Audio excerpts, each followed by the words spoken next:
right, so you have these big goals, you have these dreams, things that you're wishing for, praying for, maybe even trying to manifest. But how do you know if you're really ready? Stick around, I'm gonna tell you how you can find out.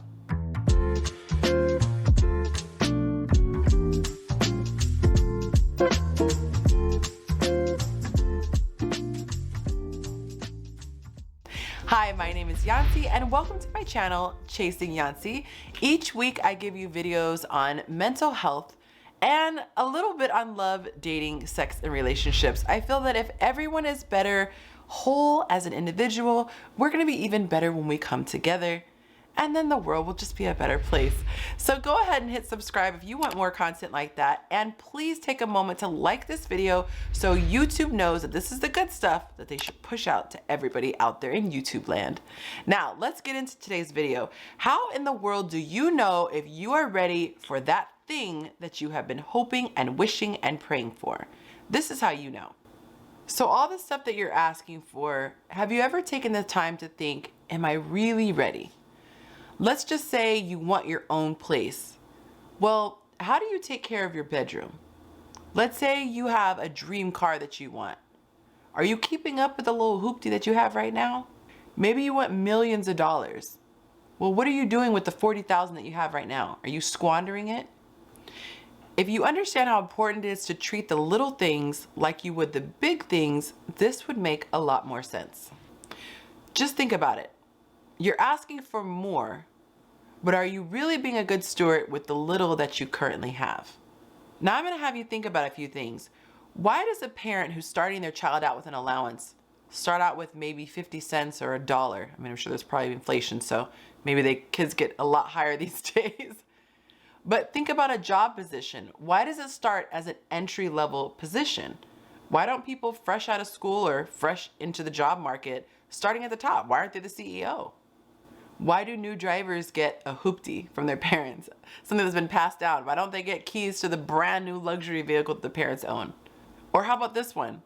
Can you imagine a medical student who just signed up for medical school getting thrown into open heart surgery by herself? The more the responsibility, the greater the duty. The more there is at stake.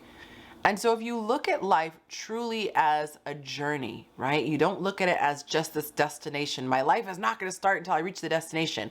Life is about building character and improving your work ethic. That's why I asked you, what are you doing with the little that you currently have? You might want a giant corporation, but how are you treating the people in your life currently? Yeah, they might be your friends, but those are relationships nonetheless. You have to focus on the things that you can control and master them. Imagine if you were a boss and you had an employee that had a lot of potential and you really wanted to give him a promotion and give him a lot more job duties.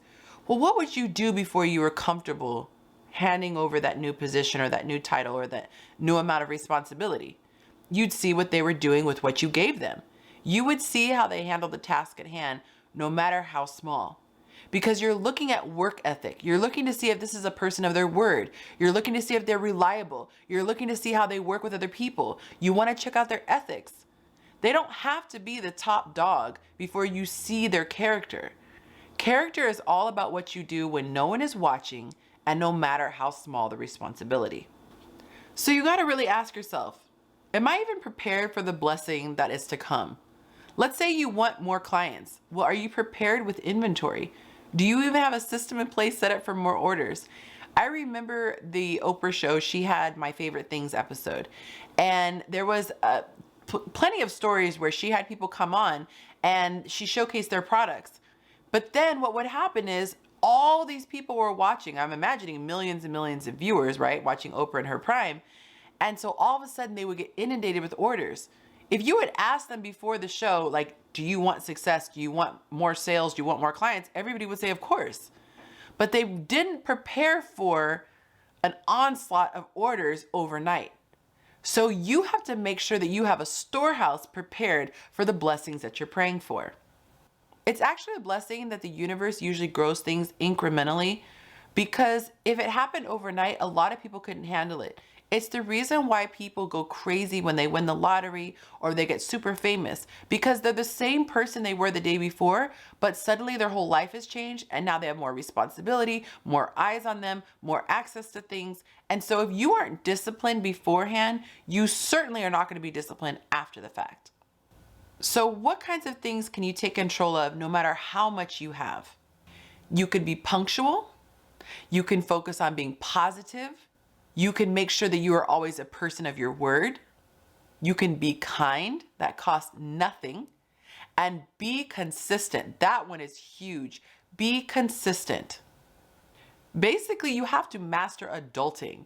Okay? Kill it like you were getting graded on it. That means making your bed, getting up on time, eating the right things, drinking plenty of water, getting your exercise, stretch, do your mindfulness technique, manifestation, yoga, whatever you need to do. And another one, discipline your mind. There should not be one area of your life that is out of control. Whether it's your eating, your drinking, your sleeping, your mouth, your sexual urges, your temper, your finances. I mean, the list can go on and on and on. Nothing in your life should be a compulsion. Every decision that you make should be a conscious decision, and you should be intentional. And when you're intentional, you are intentionally getting yourself closer to your goal. So if you're being compelled, that is not intentional, and it's probably not getting you closer to your goals. No excuses. We have to man up, as they say, make up our mind to start adulting. One of the best tips I can give you is to get organized and plan ahead. If you wait until your day starts to try to get going, you're gonna already be behind. It's like an avalanche. One thing will happen, the next thing will happen. You'll look up, it's already 9, 10, 11 o'clock, and you haven't tackled anything on your list. Instead, what I recommend is before you go to sleep, go ahead and write out a list of what I call the wins. Pick out things that you really need to accomplish the next day that you will feel satisfied going to bed if you have completed. Anything else is extra and it's a bonus, but your things that you have to tackle. Don't venture anywhere outside of that list until you have conquered them. And chances are you probably are going to get them done pretty quickly. Remember, you have to start your day. Don't let your day start you. So really be honest with yourself. Are you really ready for that blessing that you're asking for? Have you laid the foundation? Have you disciplined your mind, your body, and your spirit? If not, get to working on that. Focus on your dreams, get yourself excited, be your own hype man in your head, and go out and get her done. All right, guys, let me know if there was a tip that you found particularly helpful. Drop it in the comments. And as requested before, go ahead and like this video if you enjoyed it. And if you want more good stuff like this, subscribe to my channel and hit that notification bell so you can be notified every time a new video drops. I drop videos on Tuesdays and Thursdays just like this. And on Sundays, we have so much fun on my live stream. I usually have a special guest or invite my friends to join in, and we talk about all things love, sex, dating, and relationships. Well, guys, until next time, tell someone that you love them.